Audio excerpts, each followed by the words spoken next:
I always think conference is a little bit like a roller coaster ride. So once you get to that first opening event, you've just got to strap yourself in and enjoy the ride. And some of the time you're screaming and some of the time you're laughing.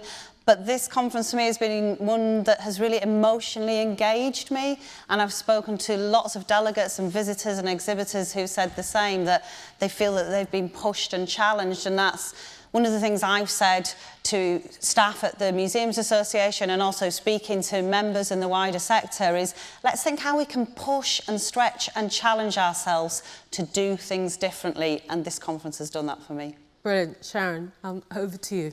Thank you. So the last 10 minutes is just going to be a conversation with my two colleagues on stage, Gina O'Kelly, Director of Operations at the Irish Museums Association, and Paddy Gilmore, an MA board member and the Head of Learning and Programmes at Museums Northern Ireland. I think some of you might have picked up by now that conference next year is in Belfast. Mm-hmm. And when we get to Belfast next year, and I expect to see every single one of you there, it'll be 30 years since we had our conference in Belfast. And that's not because we didn't want to go back to Belfast. It's because the conference and exhibition centre at the waterfront wasn't actually big enough to take us. They've now expanded that, and we've been working really closely already with our colleagues in the Irish Museums Association, our sister organisation, and with colleagues across Northern Ireland to think about how we can create something really extra special. So we're just going to have a quick conversation about what that might look like. And my first question to both of you is, why Belfast and why now? Okay, well, given it's Friday afternoon, it's late, I'm going to give you three very simple answers at 3 bullet points. The city, the conference, and as we say in Ireland, the crack. If you've been to Ireland, you know what that means. So in terms of the city's it's a fantastic city. It's a place where there's been innovation, entrepreneurship. People have been game changers. And certainly, no doubt about it, Belfast has had its troubles. But over this last 10 years, about £1 billion has been spent in Belfast. When you come to Belfast next year, there'll be 1,500 brand new hotel rooms waiting for you. So the city's an absolutely brilliant place to go, and you're going to have a really good time. In terms of the accommodation, I would say if anybody knows anything about football, there was a guy called George Best who used to live in Belfast. You can actually stay, if you book an Airbnb, his accommodation. And it's free at this point in time. Probably won't be after this. Yeah. In terms of the conference, we're looking for something really different. And this conference has been absolutely brilliant, but hopefully Belfast is going to take it to an entirely different level. And one of the things that Belfast is famous for, believe it or not, is this whole idea of dissent. And it was back for hundreds of years. But we're looking at how we might actually capture that idea and look at the game changers and the people who have taken risks and the people who have made political change in Northern Ireland over this last 20 years since the Good Friday Agreement. And they certainly took risks, and they're certainly innovators. How does that apply to the museum context? And in terms of the crack, we're working with the Irish Museums Association. We're going to get an all-Ireland conference, and you're going to hear probably from people in the south of Ireland that you probably potentially wouldn't have heard from before. As well as that, it's going to have a really strong international feel, because I think there's a really strong interest in Belfast and what's been happening there and the history of Northern Ireland. So that's it. So remember that, guys. The city, the conference, and the crack. That's the takeaway. Fantastic. So we've got the three C's. I think Gina. I should add that we will get all of those three in around the island of Ireland as well. Dublin is only a short ride away. It's less than just over an hour, between 1 hour, 2 hours to actually arrive. There's a huge offering in terms of cultural organisations. Most of our national cultural institutions are based in Dublin. We have the three of the 4 sites of the National Museum of Ireland, the newly redeveloped National Gallery of Ireland, which has just undergone 6 years of refurbishments, Chester Beatty Library, which has a huge intercultural offering, the Irish Museum of Modern Art, loads of quirky small museums as well that are equally interesting, and also the crack. Because that's what we do best in Ireland. Yeah. So we're going to have a little bit of healthy competition between Belfast and Dublin for your time. Can I just see how many people in the audience have been to Belfast? Okay, not bad. A smattering. There's lots to see and do there. But I'm interested in the sort of content. What's going to be different about the content? What do you think, Gina? Well, I think, aside from anything, I do think that the conference theme really ties into the Museum Change Lives mission, because it's also about hearing about from the quieter voices also, and the smaller acts of dissent, how people can change things within their communities, how museums can impact lives over a broader kind of perspective of the communities. And I think from that perspective, it very much ties into the broader picture of what we're talking about consistently in terms of partnerships and collaborations, and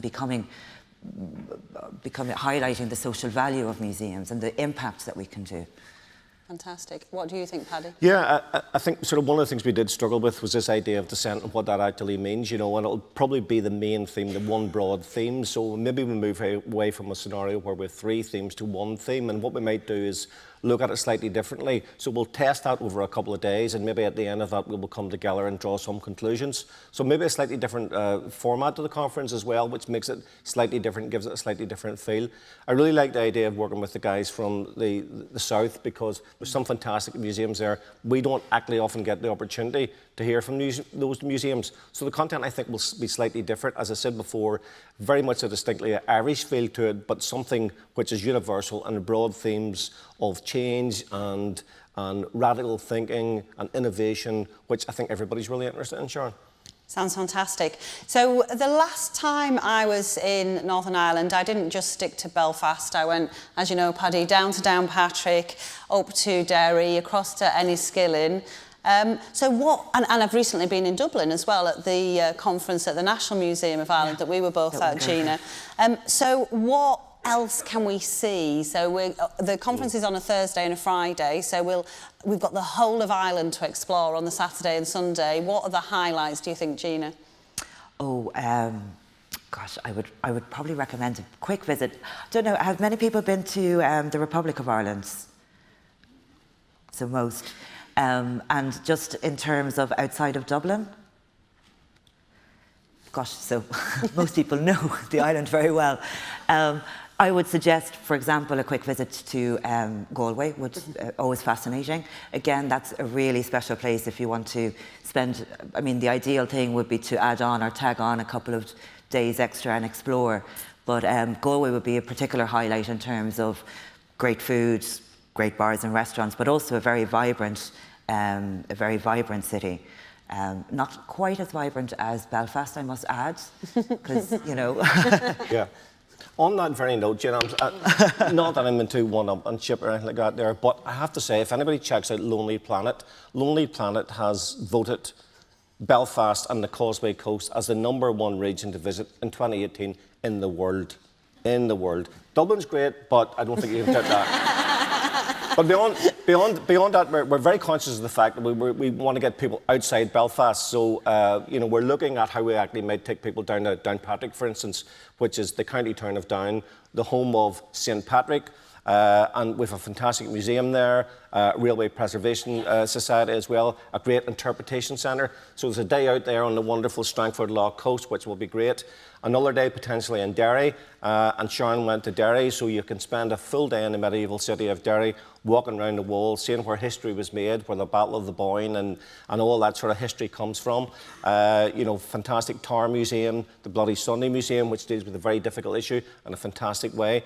So the idea is that you know, please don't come to Belfast and go home on the Friday night. Please stay for the weekend, because there's a lot to offer. Belfast is basically one flight away from anywhere in the UK, and having flown to most cities in the UK, I can tell you it's probably only 45 minutes here. It's probably easier getting from here to Belfast than it is from here to London. Quite inexpensive as well. 2 flights away internationally for any international delegates. And the train journeys are really, really easy. And if you're flying to Dublin, there is a...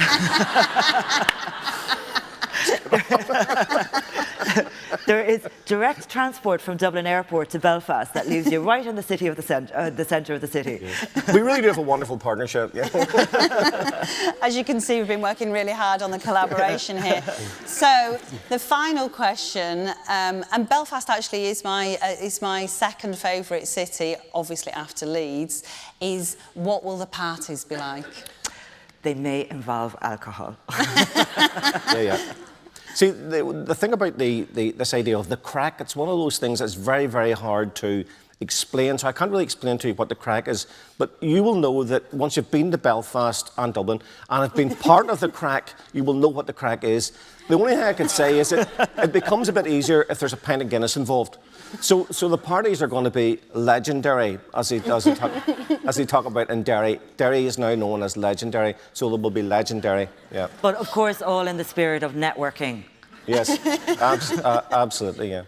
Fantastic. So that's it from us. We do hope to see you in Belfast next year, and we want to hear all your fabulous stories. We'll be hoping to hear from the Festival of Change, the detoxers, and everyone that's taken part in this conference and contributed to its success. And I'd just like to hand back to our fabulous host, Hilary Carty, for some final words.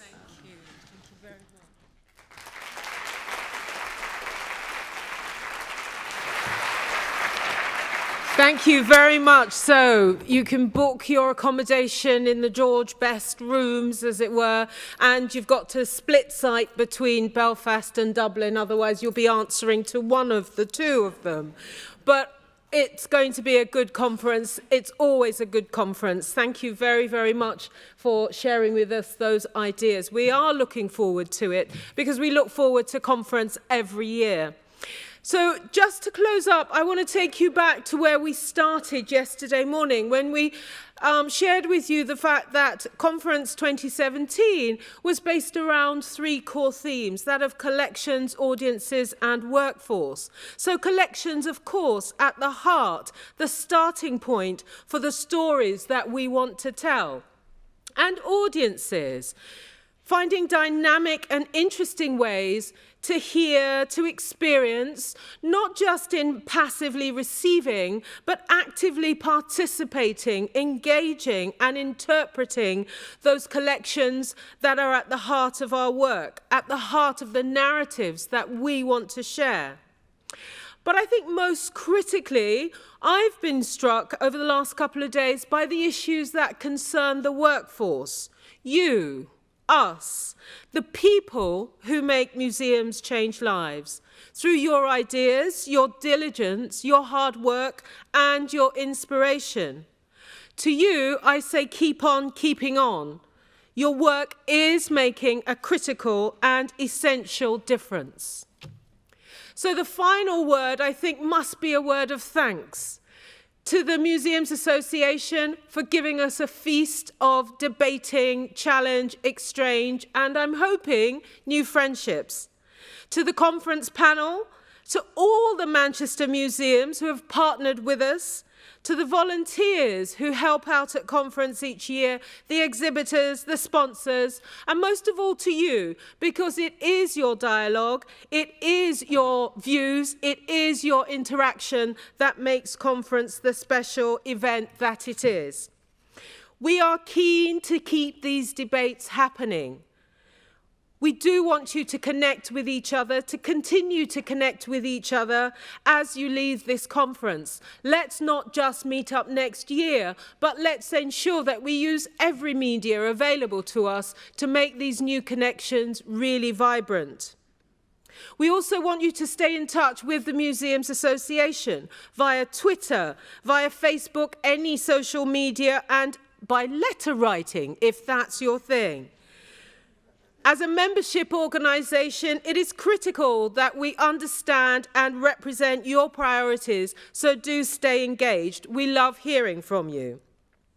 Finally, if you're not rushing to trains, planes or boats, please do join us at the conference drinks at the People's Museum. Our warmest thanks and farewell, and I'll see you in Belfast. Thank you.